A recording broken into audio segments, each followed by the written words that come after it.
প্রিয় শিক্ষার্থী বন্ধুরা, আসসালামু আলাইকুম। আশা করি সবাই ভালো আছেন। আজ আমরা ট্যাক্সেশন ইন বাংলাদেশ বা বাংলাদেশ করবিধি বইয়ের কোম্পানির কর নির্ধারণ চ্যাপ্টার থেকে একটি অঙ্ক সমাধান করার চেষ্টা করব। আশা করি সবাই সাথে থাকবে। তো আমরা যে অঙ্কটা আজকে সমাধান করব, এটা যদি তাকাই আমরা, যে ন্যাশনাল ইনস্টিটিউট বিবি অনার্স 2017 এবং অ্যাকাউন্টিং 2021 সালে এই অঙ্কটা এসেছে।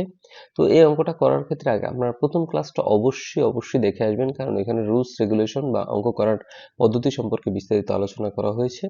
তো আমরা চলেন অঙ্কটা দেখি যে রূপসী বাংলা কোম্পানি লিমিটেড তার পরিশোধিত মূলধনের 20% শেয়ার আইপিও এর মাধ্যমে হস্তান্তর করে। এই লাইনটা একটা গুরুত্বপূর্ণ বিষয়, কারণ হচ্ছে এই শেয়ারটা কত পার্সেন্ট হস্তান্তর করেছে এটার উপর নির্ভর করে যে কর দায়তে আমরা কত পার্সেন্ট হারে দেখাবো। যদি 10%-এর কম হয় তাহলে আমরা 22.5% দেখাবো, যেটা প্রথম ক্লাসে আলোচনা করা আছে, তারপর আমি এখানে বলতেছি। আর যদি 10%-এর উপরে হয় তাহলে আমাদের 20% হচ্ছে দেখাইতে হবে। তো এখানে যদি 15% থাকতো তারপর আমরা করদায় নির্ণয়ে 20% দেখাইতাম। মনে রাখবেন যে 10%-এর নিচে হলেই কেবল 22.5% হবে। তো আমরা যদি দেখি 2024 সালের 30শে জুন তারিখে সমস্ত বছরের আয় বিবরণী একটা দেওয়া আছে। এখানে তার আয় বিবরণী এবং নেট লাভ নির্ণয় করা আছে। এই অঙ্ক করার ক্ষেত্রে আমরা আসলে করিটা কি? আমরা আসলে করি হচ্ছে এই প্রতিষ্ঠান তো তার নিজস্ব পদ্ধতি অনুযায়ী এই লাভ লোকসান হিসাবটা করেছে, মানে আয় বিবরণীটা দেখাইছে। কিন্তু সরকারের যে পদ্ধতি আছে সেইখানে এমন কিছু খরচ আছে যেটার কোনো অনুমোদন নাই, তাও আমরা খরচ হিসেবে দেখাইছি। তো যেটার অনুমোদন নাই তাও আমরা যদি খরচ হিসেবে দেখাই থাকি, তাহলে আমাদের কি হয়েছে, নেট লাভটা আমরা কি করেছি, কম দেখাইছি। কিন্তু সেগুলো তো খরচ হিসেবে দেখানোর কথা ছিল, কিন্তু আমরা কি করছি, সেগুলা খরচ হিসেবে দেখানোর কথা ছিল না, কিন্তু তাও আমরা খরচ হিসেবে দেখাই নেট লাভকে কম করছি। তাহলে এই ক্ষেত্রে সরকারের পদ্ধতি কি, যে খরচের অনুমোদন ছিল না তারপর আমরা খরচ দেখাইছি, ওই খরচগুলোকে আবার নতুন করে যোগ করা। তাহলে এটা করার ক্ষেত্রে প্রথমে আমরা অঙ্ক শুরু করব হচ্ছে নিট আয় থেকে। তাহলে নিট আয় কত আমাদের, 3,80,000। তাহলে আমরা ছক কাটলাম যে করদাতা হচ্ছে রূপসী বাংলা লিমিটেড, করবর্ষ হচ্ছে 24-25, কারণ এখানে 24 সাল আছে, 24-25 করবর্ষ, এক বছর কম হচ্ছে আয় বর্ষ। তাহলে আয় বর্ষ হচ্ছে 23-24। তাহলে আমরা লিখলাম মোট আয় নির্ণয়। প্রথমে আমরা লিখবো আয় বিবরণী অনুযায়ী নিট লাভ কত টাকা, 3,80,000। এই যেখান থেকে পেলাম 3,80,000। এর সাথে আমরা কি যোগ করব, অনুমোদনযোগ্য মানে যেগুলোর অনুমোদন ছিল না তাও আমরা খরচ হিসেবে দেখাইছি। তো ওইগুলা হচ্ছে এখন আমাদের কি করতে হবে, প্রত্যেকটাকে যোগ করতে হবে। তো প্রথমে যদি আমরা দেখি যে 3 নাম্বার সমন্বয়টা যদি দেখি, সাধারণ খরচের মধ্যে 40,000 টাকার প্রাথমিক ব্যয় আছে। তাহলে এই যে সাধারণ খরচ আমরা এখানে দেখাইছি 90,000, এর মধ্যে 40,000 টাকা কি আছে, প্রাথমিক খরচ আছে। আমরা জানি যে প্রাথমিক খরচের আসলে অনুমোদন দেয় না, যেটা খরচ হিসেবে আমরা দেখাবো, তাই এখানে আমার কি করতে হবে, যোগ করতে হবে। তাহলে আমরা যোগ করলাম প্রাথমিক খরচ। এরপর যদি দেখি যে 4 নম্বরে বেতনের মধ্যে অনুমোদিত প্রভিডেন্ট ফান্ডের অনুদান 35,000 টাকা অন্তর্ভুক্ত।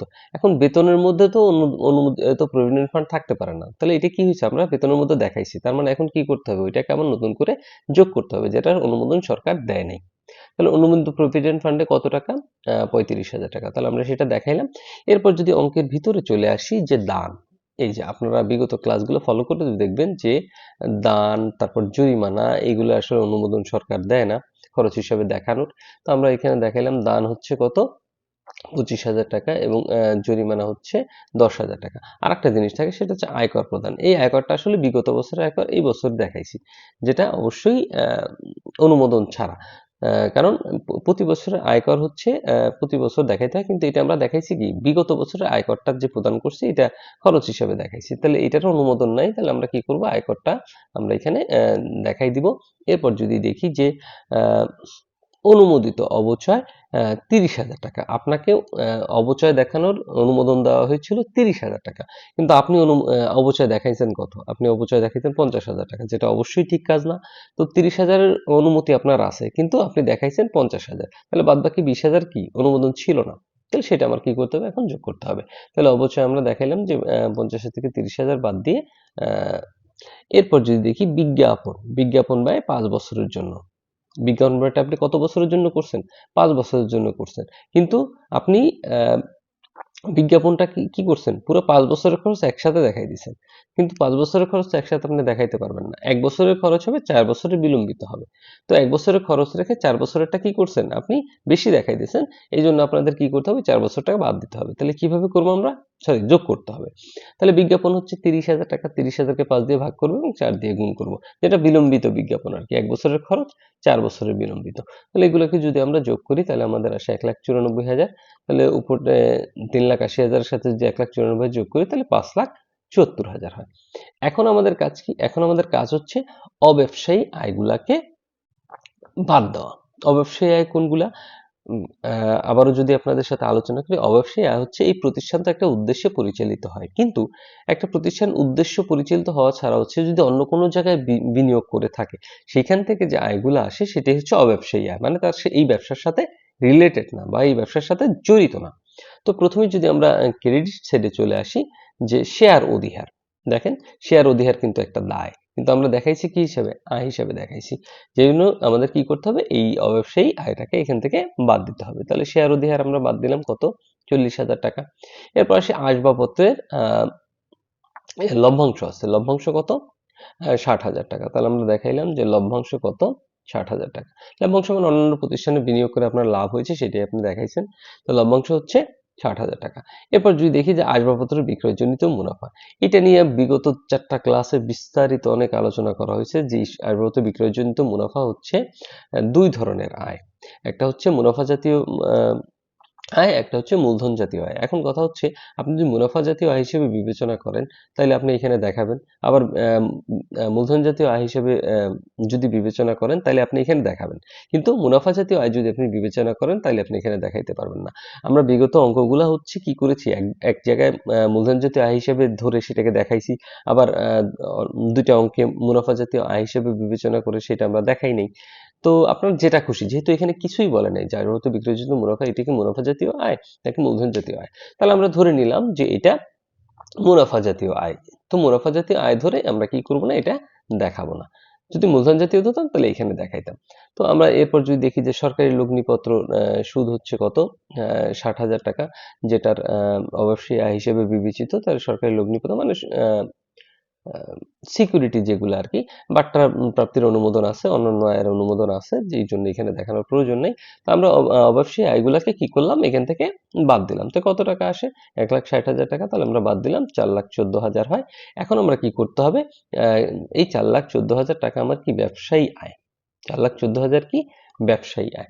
এর সাথে আমরা যোগ করতে হবে অব্যবসায়ী আয়, মানে এই যে অব্যবসায়ী আয়গুলোকে আমরা এইমাত্র বাদ দিলাম, এটা আবার যোগ করতে হবে। তাহলে বলতে পারেন স্যার একবার যোগ করবো আবার বাদ দিব কেন? কেন হচ্ছে আমাদের এই ব্যবসায়ী আয় হতে আয় যেটা আছে এটা বের করার জন্য আমাদের একবার বাদ দিতে হবে এবং মোট আয় নির্ণয় করতে হলে একবার যোগ দিতে হবে, কিন্তু সবগুলা না। যেমন শেয়ার অধিহারকে আমরা দায়, এটাকে আয় হিসেবে বিবেচনা করছি, এটা আমরা কি আর নতুন করে যোগ দিব না।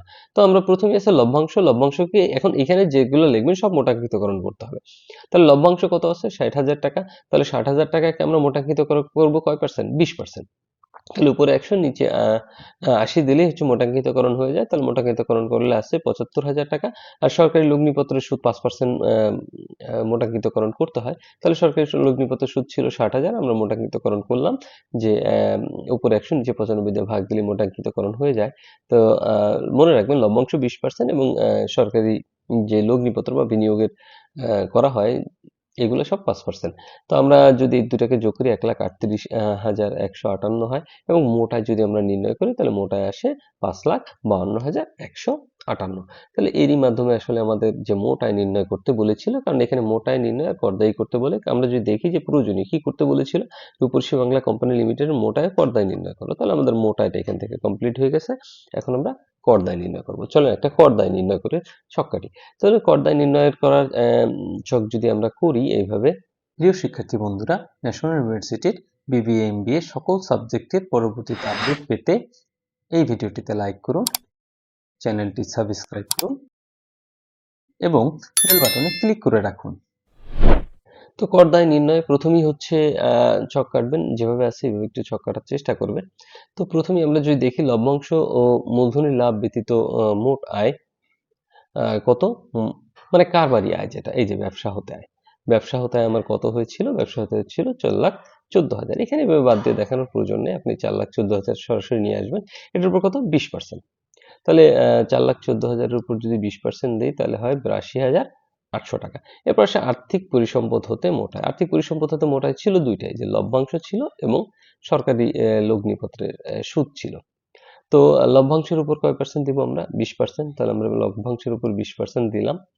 কত টাকা হইল? টাকা ছিল ৭৫,০০০, ৭৫,০০০-এর 20% দিলে ১৫,০০০ হয় এবং সরকারি লগ্নিপত্রের উপর আমরা দেখাবো 20%, কারণ এখানে 20%ই ধরা হয়েছে, যেহেতু আইপিওর মাধ্যমে 20% অধিক শেয়ার করার কারণে এখানে কিন্তু 15% থাকলেও আমরা এখানে 20% ধরতাম। এটা খেয়াল রাখবেন যে এখানে 20 আছে দেখে যেখানে 20 দিবেন, ব্যাপারটা এরকম না। এখানে যদি 12%ও থাকতো তারও আমরা এখানে 20% দিতাম। তাহলে সরকারি লগ্নিপত্রের উপর কয় পার্সেন্ট? 20%।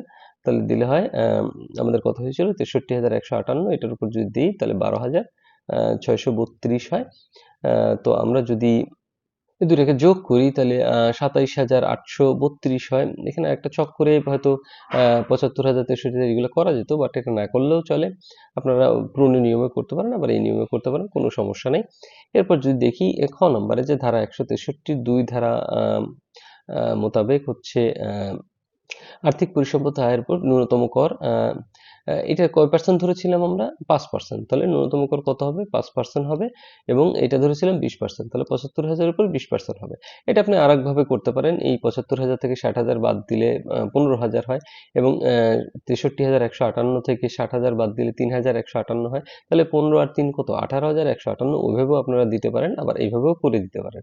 আপনাদের কাছে যেটা সহজ লাগে সেটাই করবেন। আমি আবার বলতেছি, ৭৫,০০০ থেকে ৬০,০০০ বাদ দিবেন, তাহলে ১৫,০০০ হয় এবং ৬৩,১৫৮ থেকে ৬০,০০০ বাদ দিলে ৩,১৫৮ হয়। তাহলে ৩,১৫৮ আর ১৫,০০০ দুইটাকে মিলে যদি যোগ করি তাহলে ১৮,১৫৮ হয়।